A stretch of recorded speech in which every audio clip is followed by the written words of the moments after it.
How ruthless is Johnson? He slowly poured a bottle of Sprite onto that $300 million golden egg, and the egg dissolved in an instant. Turns out the golden egg had already been swapped by the thief. The female agent immediately ordered the gate sealed. As the massive doors began to slowly close, the thief in the crowd suddenly bolted. Johnson chased after him but got stuck behind an automatic glass door, helplessly watching the thief escape while changing outfits on the run. The thief was none other than Jack, the most wanted criminal. He had successfully evaded security and blended into the crowd. Just as he was about to slip out through the main entrance, the female inspector was already waiting at the door. Jack immediately turned around, threw a smoke bomb to the ground, and vanished.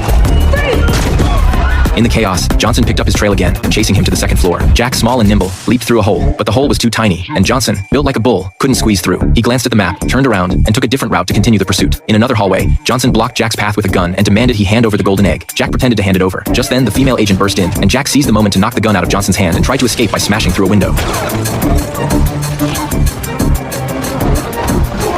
Johnson charged and tackled him, and they both crashed through the window. Jack slid down a pipe to the ground, grabbed a Phoenix brand bicycle, and fled in a panic. To catch him, Johnson jumped into a Porsche Panamera and floored the gas pedal. But just 1 second later, a van crashed into the Porsche, slamming it into a stone pillar. The thief got away, but Johnson was devastated not over the golden egg, but because his chick magnet car was destroyed. 3 days later, Jack arrived in Bali on a yacht, golden egg in hand, and returned to his private villa. He poured himself a glass of vodka to calm his nerves when suddenly a voice echoed from the corner. Special Agent John Hartley, FBI. Special forces outside stormed in and surrounded Jack. The female agent retrieved the golden egg and placed it into a secure box. Confused, Jack asked how they knew his every move. Johnson answered, "Your location was provided by someone who calls themselves the Bishop." Jack immediately knew who it was. The female agent shoved Jack into a police car, ready to take him back to the station. They split up, with Johnson tasked with transporting the golden egg. But just as Johnson turned back to his car, a thief opened the door and swapped the golden egg again. The driver pointed out that the trunk wasn't fully closed. Johnson rushed back to check, and seeing the egg still there, he felt relieved and returned to the car. However, the thief had been hiding under the car the whole time. He climbed out and removed his mask. It was none other than the Bishop, Jack's arch rival, the Bishop.